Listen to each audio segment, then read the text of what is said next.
পার্শ্বেযুক্ত বিপ্লব কুমার সদস্য শ্রীমতী রীনা নাগ মহোদয়া।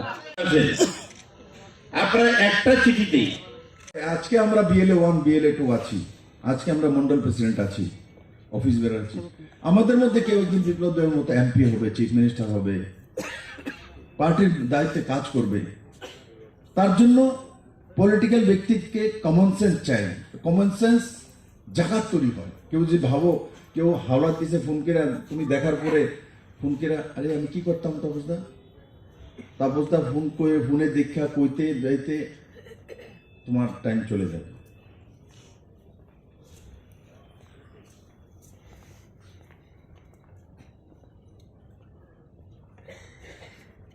তার জন্য আমি আপনাদেরকে বলছি যে যেটাই জীবনে কাজ করা, আমার কি লিখে দিয়েছে জানো নি? হ্যাঁ, আমি এটাও পেয়ে দিই ওখানে বিপদ হবো। কম মিডিয়ার তারা আছে, মিডিয়ার তারা আছে কি করবো আমার? अरे भाई मैं किसी को मेरे का इतना औकात है? মিডিয়ার তারা তাই আমার কাছে সবাই আসে, মিডিয়ার বন্ধু নেই আমার। আমি একমাত্র ত্রিপুরা রাজ্যের মধ্যে পলিটিশিয়ান, আমি জানি না অন্য কেউ, আমার শার্ট প্যান্ট জুতা পর্যন্ত মিডিয়ার তারা কিনে দিয়েছে। এই ত্রিপুরার মিডিয়ার লোক আমাকে ত্রিপুরাতে প্রথম আমি যে স্যুট পরেছি ত্রিপুরার মিডিয়ার একজন জার্নালিস্ট কিনে আমাকে উপহার দিয়েছিল। আমি বলি দাদা, মিডিয়ার লোকেদের তো, কারণ এরা তো সামাজিক কাজ করে একতারা দেখে তো, আর ত্রিপুরার যারা মিডিয়াতে কাজ করে বেশি স্যালারিও পায় না, খুব কষ্ট করে ঘর চালাতে, আমি জানি তো। তো আপনি এত টাকা খরচ করলেন আমার জন্য, রেমন্ডের বলে না না কিচ্ছু না, তুমি এটা পড়ো, তো ইতনা ভাগ্যে তো মেরা গোয়া হ্যাঁ। আর তার জন্য আমার বিরুদ্ধে কিছু করতো না, কিন্তু এর অনেক আগে অনেক যারা যারা করছে সব বিদায় হয়ে গেছে। যারা যারা করছে এই বিপদে বসছে, কারণ বিপ্লব দেব ने उस समय जो कहा वो सही बोला था, कोई गलत नहीं बोला था। আমি বলেছিলাম যে মানুষ কেউ কোনো নজওয়ান যাতে বসে না থাকে, সিপিএম এর লাইনে আর অন্য পার্টির লাইনে হেঁটে লাভ কি, গিয়ে পান দোকান দাও, দেয়নি পান দোকান। আমি পান দোকানে যাইনি, পান দোকান থেকে ওই জন্য আমি গিয়েছি চরিলামে, যে ছেলেটার দোকানে আমি চরিলামে গিয়েছিলাম, ও পান দোকানি আমাকে এসে বলে আজকে আমার ছেলে স্যার পানে আপনি আসার পর থেকে এখন আমার দোকানে এত পান বিক্রি হয়, আমার ছেলেকে আমি কনভেন্ট স্কুলে পড়াই, আমার মিসেস অটো দিয়ে নিয়ে যায়, অটো দিয়ে নিয়ে আসে। যদি আমি কোনো দোকানে গিয়ে একটা পান খেলে যদি তার ইনকাম বেড়ে যায়, তাহলে বিপ্লব দেব কেন যাবে না?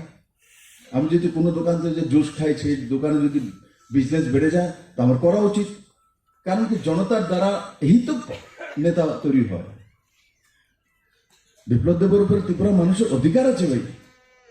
এরা বারবার মানুষকে নেতা তৈরি করতে পারে না, মুখ্যমন্ত্রী বানাতে পারে না। আজকের দিনে মানিকবাবুই মুখ্যমন্ত্রী, একজনই হয়, দ্বিতীয় হতে পারে না। তার জন্য যেটা আমি বলছিলাম, আমার বলার উদাহরণটার কারণ কি, আমি তাকে সাহায্য করেছি এটা উদাহরণ না।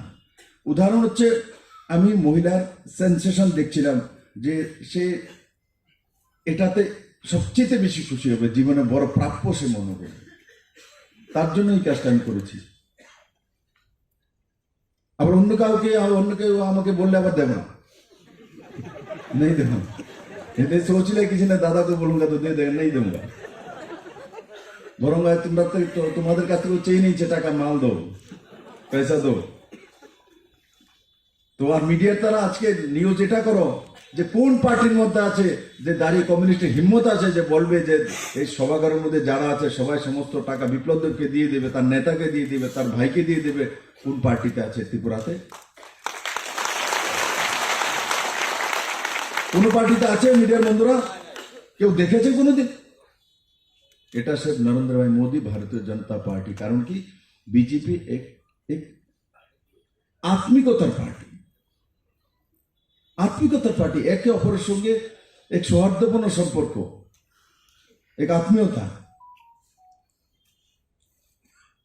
পার্সোনাল বিষয়ে বড় বড় লিডার আমাদের সঙ্গে কথা বলে, জিজ্ঞাসা করে, সমাধান করে। কমিউনিস্ট পার্টি তো হয় না, সেটা মেকানিক্যাল পার্টি। আর কংগ্রেস কই তরমুজ হয়ে গেছে সব, এটি আগে আসতো বুথ বেরিয়ে গেছে। যেই দাঁড়িয়েছে ওনাকেও আমি শুভকামনা দিই, উনিও লোকসভায় দাঁড়িয়েছেন। কিন্তু মানুষ সবকিছু জানে। আজকে আমার কাছে আইপিএফটির, আপনি দেখেন সোশ্যাল মিডিয়াতে আমি আপডেট করেছি, আইপিএফটির নেতারা, প্রেসিডেন্ট এরা এসেছিল। তো আমাকে একটা কথা বলে প্রেম কুমার রিয়ানা, বলে দাদা মানুষ এর যে সিপিএম কংগ্রেস বা যাই দাঁড়িয়েছে পরে, এরা তো কিচ্ছু পাবে না ভোট দাদা। আমি কেন তাদের, বলে না দাদা দিত না তাদেরকে। দাদা আমি কই তারা যে এগুলো বলে, আরে দাদা আজকে 5Gর জামানা, এরা এখনো 2Gর কথা বলে কমিউনিস্টে, কে দেবে তাদেরকে ভোট, কে তাদের সঙ্গে দাঁড়াবে? কিন্তু 5G যে এসছে কমিউনিস্ট জানে কিনা আমার মনে হয় জানে না।